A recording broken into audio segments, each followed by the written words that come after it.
Smith, touchdown, Alabama! Intercepted by Charles Woodson! Polish off the Heisman! They will not catch Lamar Jackson. 35-40, he's on his way! Desmond Howard is going all the way! That is a Heisman Trophy winner! Hello, everybody, and welcome back to Hello Heisman from the Varsity Podcast Network, where we talk all things college football and, of course, the Heisman Race, which is no longer a race. It's over. It's a done deal. Yeah. So, what do you think, Jimmy? What do you think? You want to go back and talk about some of the guys who were candidates at the beginning of the season, who we thought were, front runners or potential winners, and talk about the season they had, and then move it forward? Yeah, I do, Des. Let me just turn down the music here. Just by the way, Robert Palmer from his first solo album, Sneakin' Sally Through the Alley, one of my favorites. Oh, is that what you're playing over there? Okay, I got a little, probably one of the greatest soundtracks ever made. What is that? Saturday Night Fever. Oh, man. Bee Gees. Yeah. That was the Bee Gees. But I'll tell you what, Yeah. brilliant movie. Whenever I think about that movie, I think about the fact that I saw it with my parents. I was 18 years old or 16 years old, something like that. And I'm thinking to myself, the scene, let's just say this. It was an embarrassing hour and a half or whatever it was. It wasn't the most, it was an uncomfortable hour and a half. But yeah, hold on a second. Let me get this. So this is the late, great, whoa, I'm going to fall down here. This is the late, great Robert Palmer. Come on, man. I'm making a mockery of this. So, come on, turn Upside that down. There you right go. side up. There we go. His first solo album, Okay. kind of a fusion of blues and rock and soul and some Gotcha. really, really good stuff. Sneakin' Sally Through the Alley, did the cover of the Little Feat song, Yes, sir. Sailing Shoes. Anyway. Okay. All right. I can get a little distracted when we talk about music, but Yeah, me too. all right. So let's talk Heisman. It was a crazy kind of unpredictable year, but for me, it was remarkable that in the end, after all this uncertainty, there was such uniformity in the voting. People are chirping on Twitter, about regional bias, but all across the country, it was incredibly consistent. It was Bryce Young, it was Aiden Hutchinson, and it was Kenny Pickett and C.J. Stroud in fourth. I mean, you rarely see something like that, the agreement. No, you're right about that, and but that speaks to, I think, the season that those four young men had, and so there wasn't any doubt that they were on most ballots, if not in some way, shape, or form. But it's crazy because don't forget, at some point during the season, I was like, man, no one wants this trophy. Like, it's just no one's having that spectacular moment or having a fantastic season to separate himself from the rest. And, don't forget, we started off with Spencer Rattler, the quarterback. He used to be at Oklahoma, and now he's since transferred to South Carolina. But he was the odds-on favorite to win the Heisman when the season began, and obviously he lost his job to Caleb Williams. It is a handoff to Brooks up the middle, spins away, pushed back. Taken by Williams, who goes forward to the 50. It's a first down. And then Caleb Williams just really burst on the scene. And people are like, who is this young freshman quarterback with all this energy, dual threat, gives the offense so much life. And then he kind of fizzled out. And, then we had Kenneth Walker III, the Michigan State running back, who had the big game against Michigan. And then, he played well, but I don't know if he didn't play well enough where he started to separate himself or continue to stay in the pole position. And, I guess he fell by the wayside, especially at when they played Ohio State. I think a lot of people had their eyes on that game. But you had guys who were consistent, and then they played big at the end of the year. And Coach Corso, he always says, the games in November are the games they'll remember. And you have some guys who, when you look at the four finalists, they all played really big in November. Yeah, each player, I think, among the four finalists had kind of a watershed moment for me. C.J. Stroud was behind the 8 ball the entire year. With Stroud in a shotgun, Henderson to his left.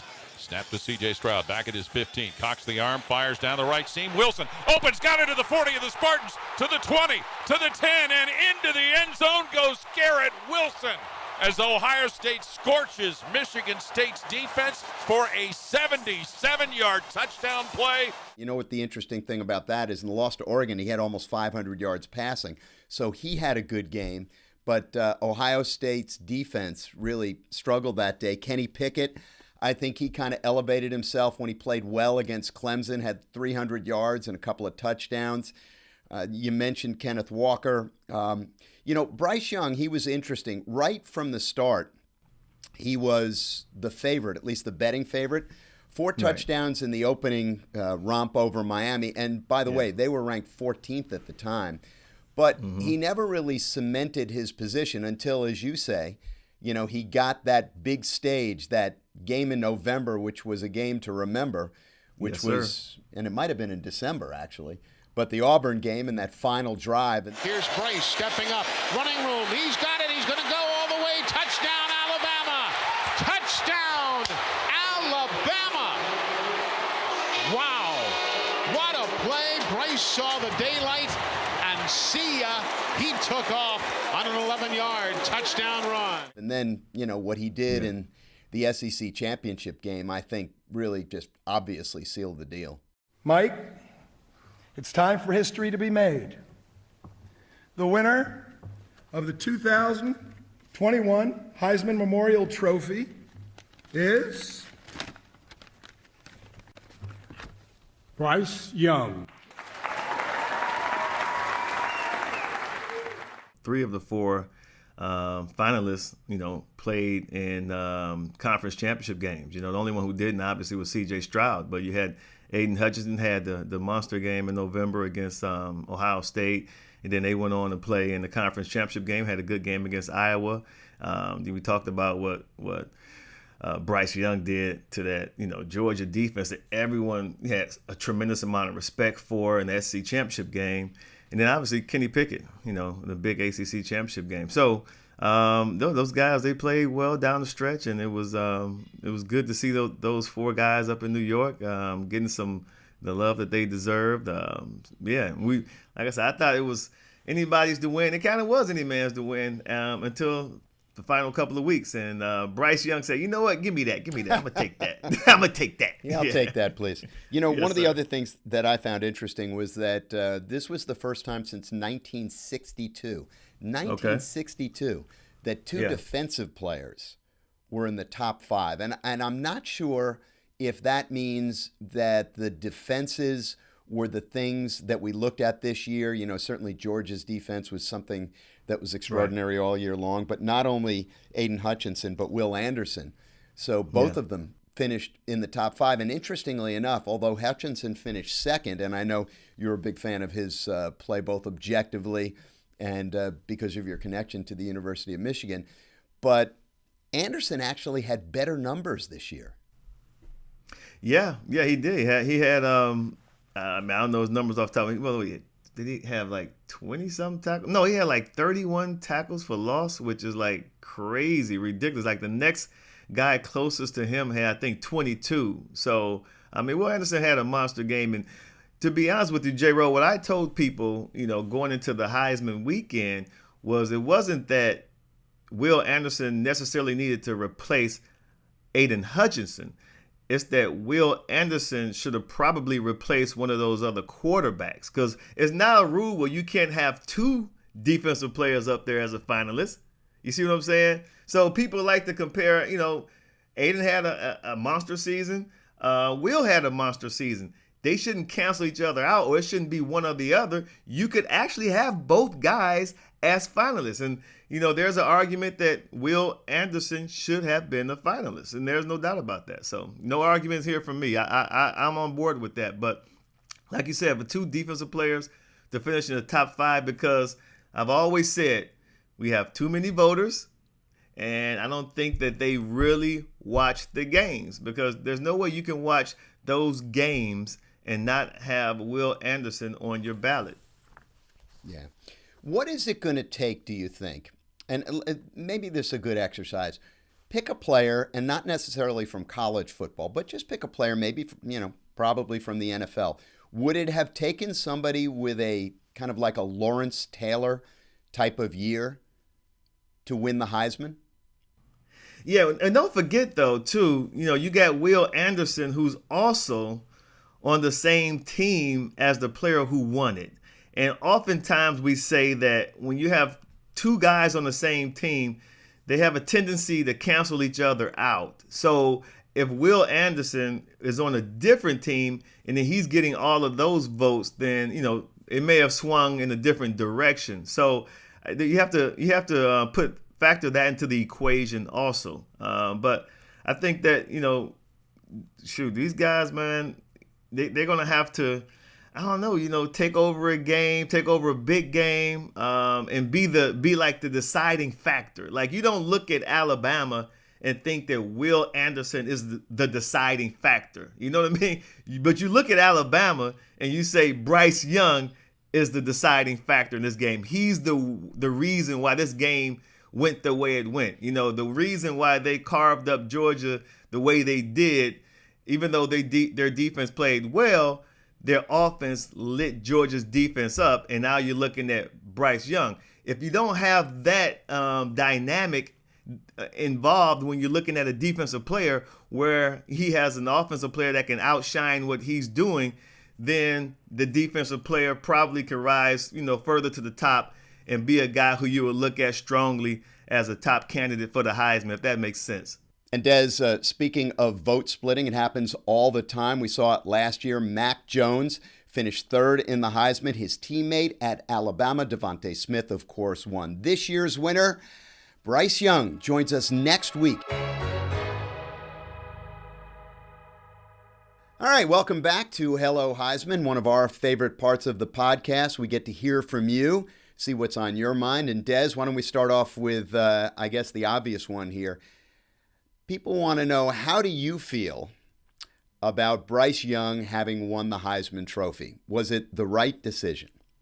Yeah, well, for a guy who at one point said, let's not give it out because I just didn't think anyone played well enough to deserve it at that point, I do believe that the voters got it right. I think that Bryce Young, he played big when he had to, and that's what you want. I mean, it's not like he only had those games where he was, playing well. I mean, obviously he had a tremendous season, but you want to have those moments, and you want to have a guy who you vote for that starts to separate himself from the pack, not only just by what he does, but who he does it against. So with that being said, J-Ro, we talked about the Auburn game, and, they just didn't look great offensively, but when they needed it the most, that 90-plus yard drive at the end of the game to send the game into overtime, and the way he played was just, it was significant. It was really significant. People were like, wow, that was impressive. And then to back that up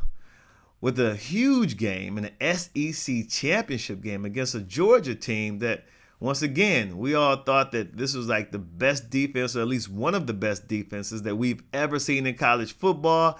How's Alabama going to move the ball against this Georgia defense? They're going to struggle. We saw Auburn get after Bryce Young and, sack him and boom, boom, boom. So that Georgia's front seven is going to get after him.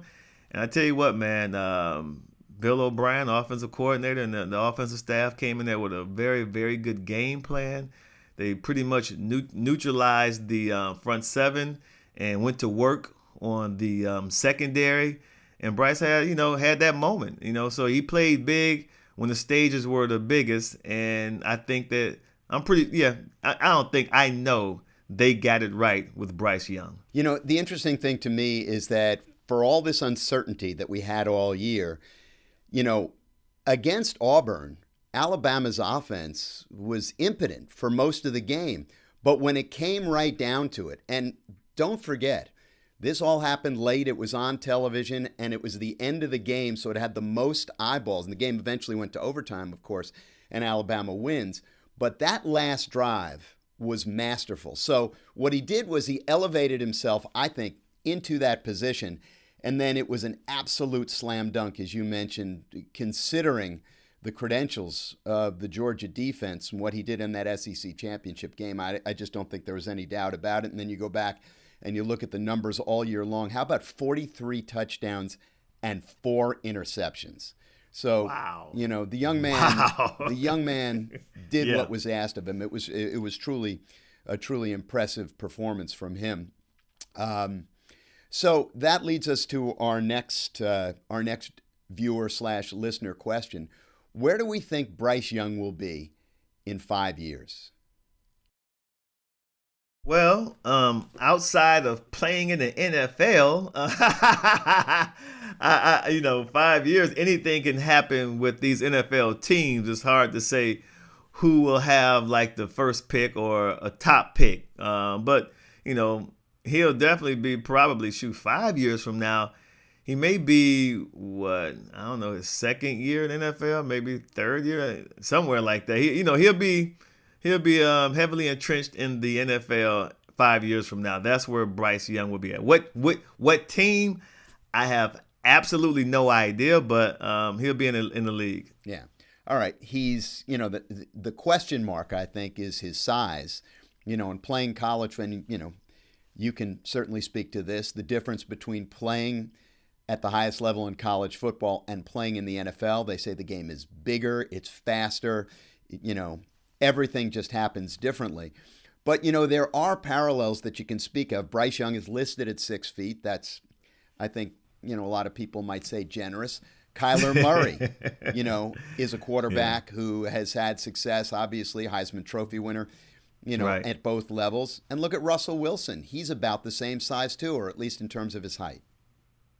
No, you're right about that. And the thing about Bryce Young is that he's a guy, he said it Saturday night at the Heisman award ceremony. He said that he wasn't worried about proving others wrong.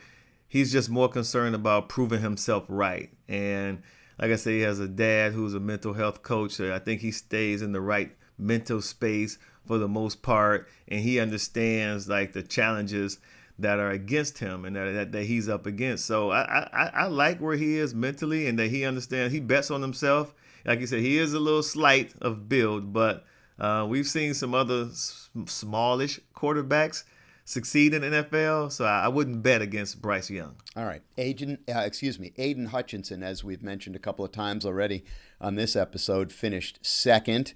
But 2 defensive players, as we've also mentioned, finished in the top 5. First time since 1962 that's happened. When are we going to see a defensive player win the Heisman?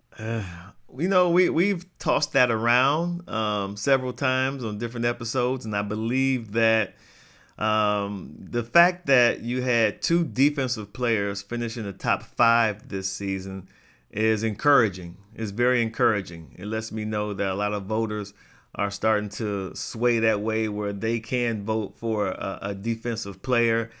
Like I talked about a guy like Will Anderson, you have to, I think that you have to be the difference. I think a defensive player has to clearly be the difference on his team. Look at Aiden Hutchinson, okay? Let's just say if Michigan also had a guy who was a difference maker, like a clear difference maker on the opposite side, on the offensive side, then at that point, I believe voters are looking more so at the impact that the offensive player is having, and at the very least, putting it on the same level as the defensive player. So for a guy like Aiden Hutchinson, don't get it twisted. It's not like he had anybody, even though, Michigan's a great team, they're number 2 team in the country. There isn't like a superstar because they have so much balance on offense. There's not like a superstar that just say, okay, this guy is the game breaker on offense. He's the reason why they're able to do X, Y, and Z. Because he doesn't have that. But you look at the defense and you give a lot of attention, a lot of credit, and a lot of love to Aiden Hutchinson for leading the defense. So I think that in order for a defensive player to get it, he's going to have to be the guy on the team who, when voters watch the game, they're going to say, he's the difference in this game, he and himself alone. I think, well, I'll tell you what. I think two things need to happen. Number one, it needs to be a year kind of like this year for the most part, up until the last 2 weeks of the season, where the situation is muddy and nobody on offense has really distinguished themselves to the point where it's a slam dunk. So that's condition number one. And condition number two, and we mentioned this in the last segment as well, I think there's going to need to be, as you say, a guy who is the difference. And I think momentum might be taking us in that direction, because I think that what might be happening is this discussion continues, and no purely defensive player has ever won the Heisman. And I think, this is the way things work. I think at some points, the voters may just kind of decide, be fed up and say, now is the time. It could happen, but I do think it's going to take, as you say, somebody who is going to be just absolutely eye-opening. Like I keep on going back to this, it's going to have to be a Lawrence Taylor. No, I agree. Like LT was, man, he was. You could not take your eyes off of LT when he was on the field. Yeah, no, I agree. All right, good stuff. Always enjoy hearing from fans of the podcast. And we remind you, if you've got a question for Desmond or myself or one of our guests, you can submit them on the Varsity Instagram page. That's right. And that's it for this episode of Hello Heisman from the Varsity Podcast Network. This show is produced in partnership with Learfield and Blue Duck Media. I'm Desmond Howard. And I'm Jimmy Roberts. And remember, Robert Palmer, sneaking Sally through the alley. We'll see you next week. We got the Heisman Trophy winner, Bryce Young, on the show.